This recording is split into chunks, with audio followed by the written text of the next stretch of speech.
सहनाववतु सहनो भुनक्तु सह वीर्यं करवावहै तेजस्विनावधीतमस्तु मा विद्विषावहै। ओम शांति शांति शांति। वैदिक जीवन पद्धति में हम इंद्रियों के विषय में चर्चा कर रहे थे और बहुत ही अच्छा यहाँ पर प्रसंग आया है स्मृतियों के। और जो भी हमारे ग्रंथ हैं, शास्त्र हैं, वेद हैं, उपनिषद हैं, जो भी हम अध्यात्म में रुचि पूर्वक सुनने या पढ़ने का जो हमारा स्वभाव यदि बन जाता है तो निश्चित रूप से उससे कल्याण होता है। किसी को स्मृतियां ज्यादा अच्छी लगती हैं, किसी को वेद वेदांग ज्यादा अच्छे लगते हैं, किसी को उपनिषद में ज्यादा रुचि होती है। अनेक प्रकार से हमारे ऋषियों ने समझाने का प्रयास किया है। वेद तो सबके मूल में है ही हैं और उन वेदों से जो प्रकाश आया है, जो ज्ञान हमको मिलता है, उसको अति सरल करके उपनिषदों में, दर्शनों में और उससे भी फिर और स्मृतियों में, फिर अलग अलग नीति ग्रंथों में भी उसका वर्णन किया है। जिस स्तर से हम समझना चाहते हैं उस स्तर से हमको समझ लेना चाहिए। मूल में सबका उद्देश्य यही है, अध्ययन अध्यापन का यही उद्देश्य है कि हमारा जीवन अच्छा बने, हमारे वाणी व्यवहार में इतनी पवित्रता, इतनी सात्विकता होनी चाहिए कि हम दूसरों के जीवन का संबल बने। लोग हमारे वाणी व्यवहार से सीखें और यदि हमने ऐसा जीवन अपना बना लिया तो हमने अपना जीवन धन्य कर लिया। और यदि हम किसी को शिक्षा अपने वाणी से, व्यवहार से, व्यक्तित्व कृतित्व से नहीं दे पा रहे हैं, मन में हमारे बहुत अच्छी भावना है तो भी लोग ये तो जरूर जानते हैं कि आपके मन में क्या चल रहा है। इसलिए मनसा वाचा कर्मणा हम अपनी इंद्रियों को, अपने स्वभाव को, अपने संस्कार को अच्छा बनाने का पूरा प्रयास करें। यदि ऐसा प्रयास करते हैं तो एक न एक दिन निश्चित रूप से हमारे जीवन का परिष्कार हो ही जाता है। जहां कहीं से भी हमको अच्छाई मिले, हमारे जीवन को उन्नत बनाने का मंत्र मिले, हमारे जीवन की जिससे पुष्टि होती हो, जहां भी पौष्टिक ज्ञान की, विज्ञान की जहां धारा बह रही हो, वहां जरूर डुबकी लगानी चाहिए।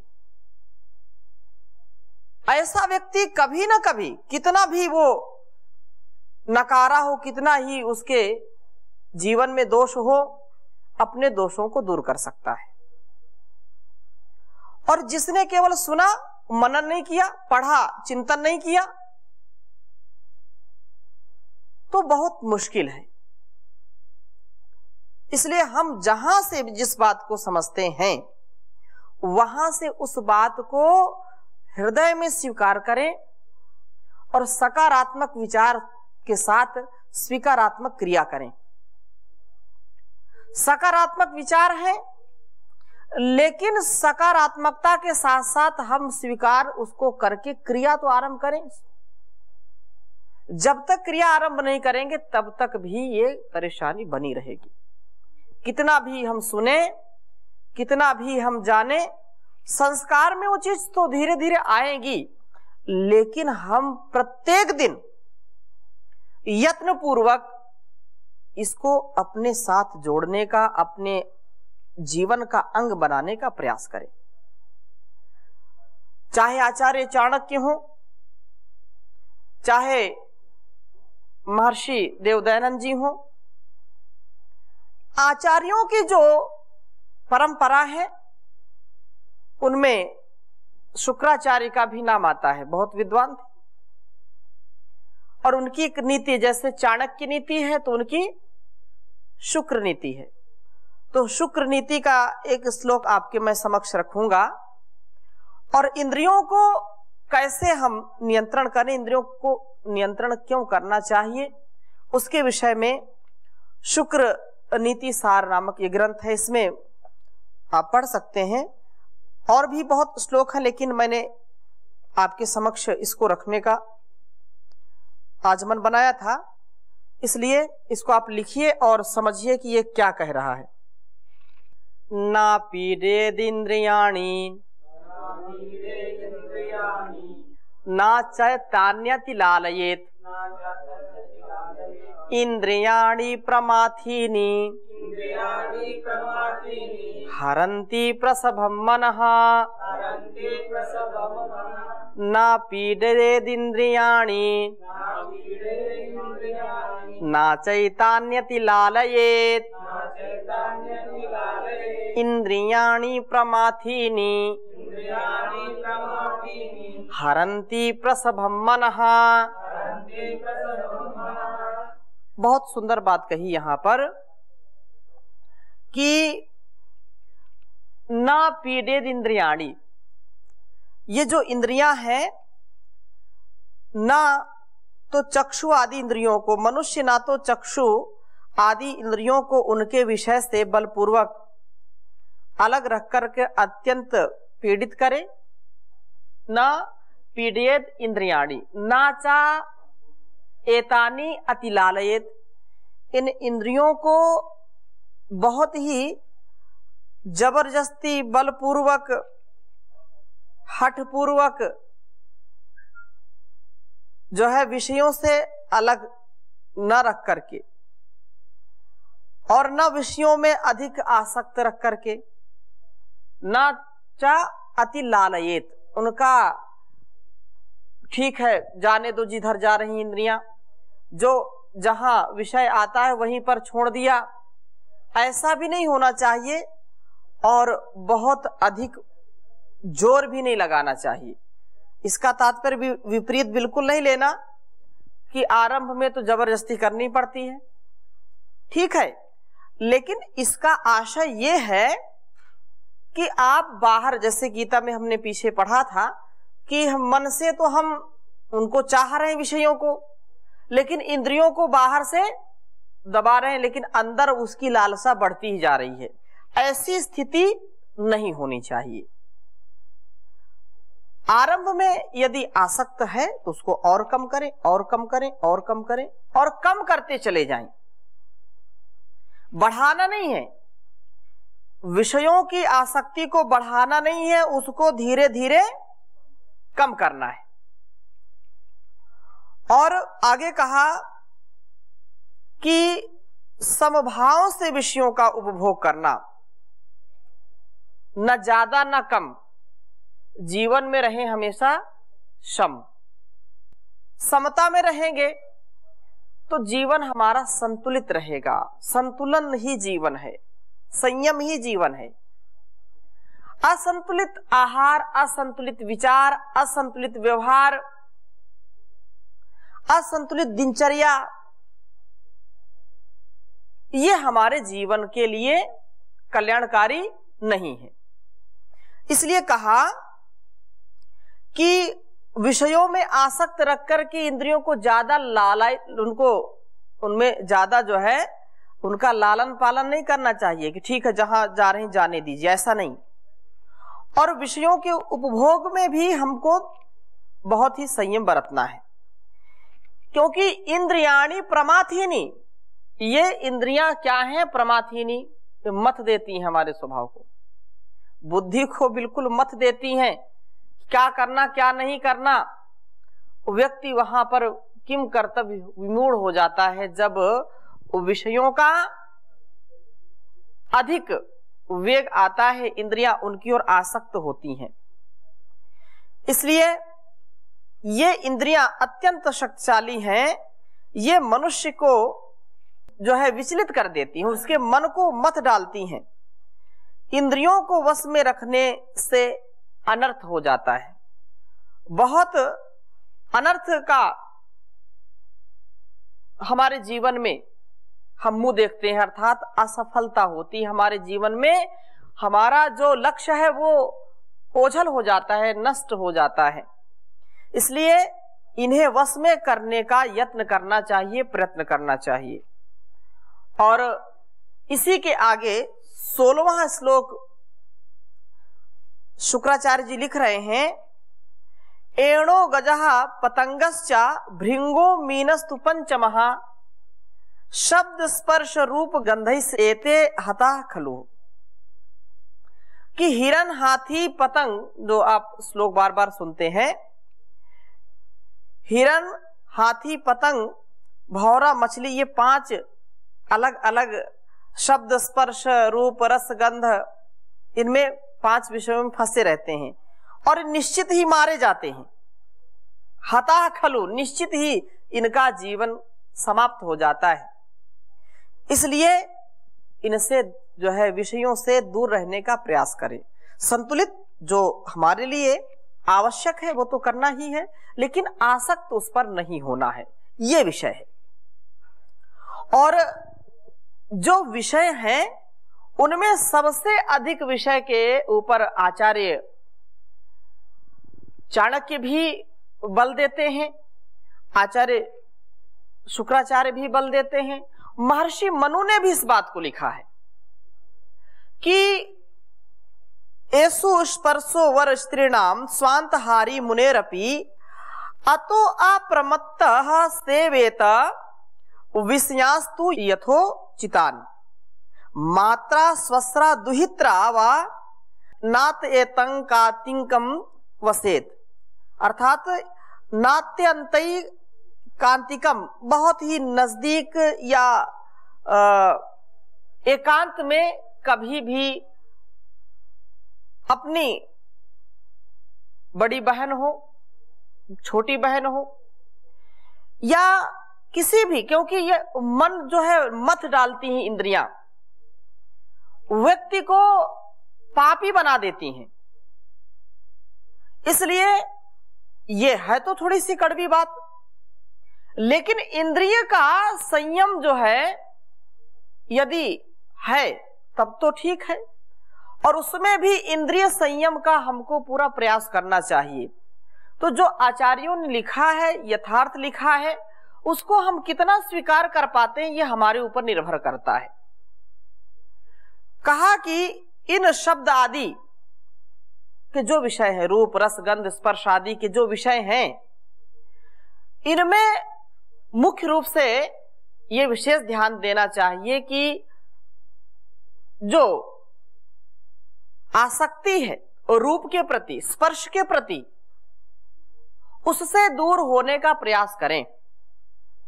क्योंकि ये बड़े बड़े विद्वानों को, बड़े बड़े महापुरुषों को भी धराशायी कर सकती हैं। बड़े बड़े महापुरुषों के मन को भी मोह लेती हैं ये। अतः सावधान होकर के यथोचित रीति से उक्त विषयों का सेवन करना चाहिए, जो उचित है, जो मर्यादित है। एक कहावत आती है, यद्यपि शुद्धम लोक विरुद्धम नाचरणीयम नाचरणीयम। यद्यपि, कितनी पवित्रता आपके मन में है, कितना आप संयमित हैं, वो बात अलग है, लेकिन जो लोकलाज है, जो मर्यादा है, जो हमारे बड़े बुजुर्गों ने नियम बनाए हैं जानपूर्वक, विवेकपूर्वक, उनका पालन अवश्य करना चाहिए। और कोई ऐसा नहीं, क्या इससे होता, कुछ नहीं होता, तो ऐसा जो कहता है फिर बाद में पछताता है। इसलिए चाहे आगे कहा कि चाहे माता हो, बहन हो, पुत्री हो, इनके साथ कभी भी अधिकतर एकांत स्थान में नहीं रहना चाहिए, नहीं बैठना चाहिए। ये इंद्रियां प्रमाथिनी, ये बहुत ही बलवती हैं, बड़े बड़े पहलवान को भी, बड़े बड़े बुद्धिमान को भी धाराशायी कर देती हैं। इसलिए हमको सजग रहना है, एक एक पल, एक एक क्षण हमारा सजगता में व्यतीत हो। और जैसा कहा कि यद्यपि शुद्धम, शुद्ध है, व्यक्ति बिल्कुल अपने आप को शुद्ध बुद्ध समझता है, लेकिन लोक में उसकी मान्यता नहीं है, लोक में उसकी स्वीकृति नहीं है। तो कोई भाई बहन है कितने भी पवित्र हो, और वो मार्केट में जा रहे हैं, बाजार में जा रहे हैं, ऐसी चेष्टाएं करते जा रहे हैं, तो कितना भी पवित्र हो, लेकिन उनमें भी लोगों के अंदर पाप आता है। बात क्या है? और वो उचित भी नहीं है। इसलिए जो भी युवक हैं, युवती हैं, उनको विशेष रूप से इस बात का हमेशा ध्यान रखना चाहिए।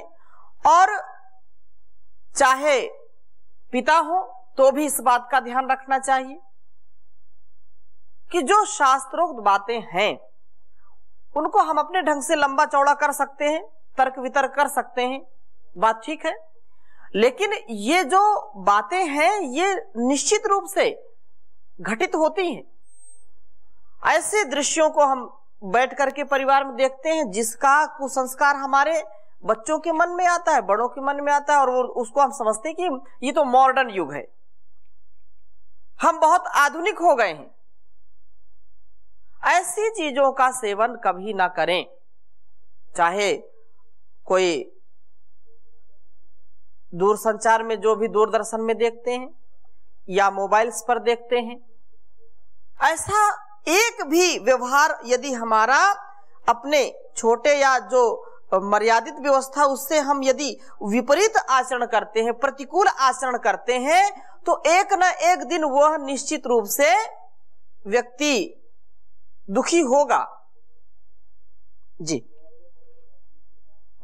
ओम स्वामी जी, जैसे आज की शिक्षा प्रणाली है, को एजुकेशन चल रहा है, विद्यालयों में है, विश्वविद्यालयों में है, सब एक साथ लड़के लड़कियां पढ़ते हैं, तो ये कहीं ना कहीं दोषपूर्ण है। इसको तो रोकना चाहिए, सरकारों को इसको प्रयास करना चाहिए। जो कि वैदिक परंपरा में अपने ऐसा था कि एक साथ जो है नहीं पढ़ते थे जी। या घर में भी होते थे, एक समय के बाद बच्चों को अलग अलग विद्यालय में पढ़ाया जाता, गुरुकुल में बच्चों के गुरुकुल अलग होते थे, बच्चियों के गुरुकुल अलग होते थे। तो कहीं ये भी इसी का कारण इसीलिए रखा गया था शायद शास्त्रों में। जो भी शिक्षा प्रणाली आज की है वो दोषपूर्ण तो है ही है, उसमें कोई कहने की बात ही नहीं। लेकिन इसको लोग फिर ये कहते हैं कि नहीं, ये तो स्वतंत्रता है, ये तो भेदभाव हो रहा है, युवक युवती में, बालक बालिका में भेद हो रहा है, भेद नहीं होना चाहिए, कोई भेद मत रखो। ये जो लोग सोचते हैं वो इस बात पर विचार नहीं करते हैं कि वास्तव में जो सूक्ष्म हमारी अंतर की व्यवस्था है उस पर वो ध्यान नहीं देते हैं, और इसीलिए आज इतनी घटनाएं हो रही हैं। जी जी जी।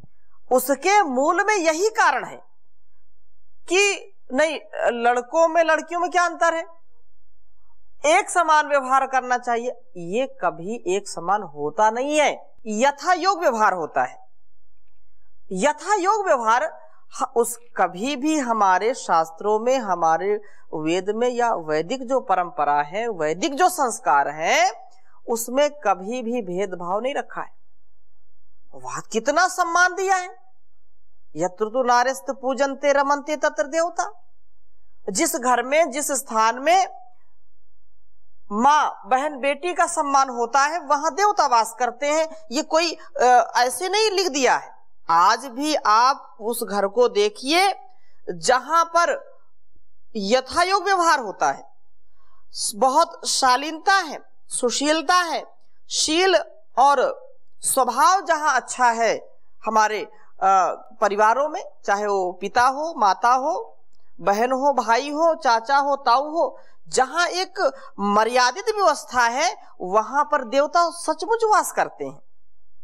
और जहां पर असंयमित जीवन है, जहां पर जिसका जो मन आए वो करे, जिसका जो मन आए खाए, जिसका मन हो जहां जाए, तो वो घर बहुत जल्दी बिखर जाता है, टूट जाता है। और उस घर के ही बेटा बेटी अक्सर अपने माता पिता की बात न मान करके ऐसे कांड करते हैं जो उनको बहुत कलंकित कर देते हैं।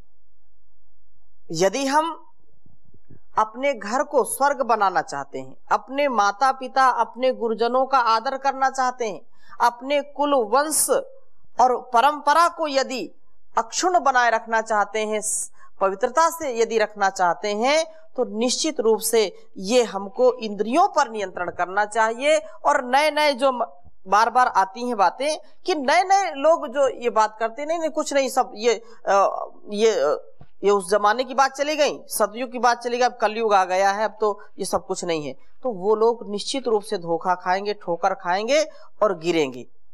एक एक इंद्रियों पर यदि नियंत्रण नहीं है तो यही प्रमुख कारण है कि आज लोग दुखी हैं। आज लोग दुखी हैं, आज लोग दुखी इसीलिए हैं, बीमार हैं। इससे बचने का, इस बीमारी से बचने का एक उपाय है अपने आप को संयमित रखें और ऋषियों की बात पर हमको पूरा विश्वास करके वैसा आचरण करना चाहिए। बहुत उत्तम बात यहां पर जैसी कही है, इसको यत्न पूर्वक हमारा प्रयास होना चाहिए। और यहां पर एक श्लोक मैं आपके समक्ष और रखना चाहूंगा, शील और इंद्रिय के संयम के विषय में, जिन्होंने अपने जीवन को इतना आदर्श बनाया कि जिससे पूरी दुनिया में लोगों के अंदर एक सात्विकता का आधार हुआ। गौतम बुद्ध का जीवन जो समाधि के लिए सर्वस्व उन्होंने निछावर कर दिया, वो भी जो है अपने जीवन में इंद्रियों के संयम पर बहुत जो है बल देते हैं। और ये कहा, विषयरिंद्रिया ग्रामो न तृप्तिम अधिगच्छति अजस्रम पूर्यमाणो अपि समुद्रा सलिलैरैव। ये कहा कि विषयों से इंद्रिय समूह को तृप्त नहीं किया जा सकता, इंद्रियां कभी तृप्त नहीं हो सकती। जैसे उदाहरण दिया, जैसे जल राशि से निरंतर पूर्ण होते रहने पर भी समुद्र को तृप्ति नहीं होती है। चारों तरफ से नदियां समुद्र में जाकर के मिलती हैं, कितनी भी वर्षा हो, कितनी भी बाढ़ आ जाए, लेकिन कभी समुद्र में बाढ़ आती है क्या? नहीं आती है। वैसे ही ये इंद्रियां हैं, जितने भी विषय इसमें आते जाएंगे, विषयों का जो भी भोग है भोगते जाएंगे, लेकिन ये कभी इंद्रियां तृप्त नहीं होती है। जैसे सागर कभी तृप्त नहीं होता, उसको चारों ओर से आओ आओ, जितना जल आ सकता है आओ, तो ऐसी इंद्रियां विषयों को मांगती रहती हैं, कभी तृप्त नहीं होती हैं। तो इसकी चर्चा हम आगे और करेंगे, अभी यहीं पर विराम देते हैं। ओम शांति शांति शांति।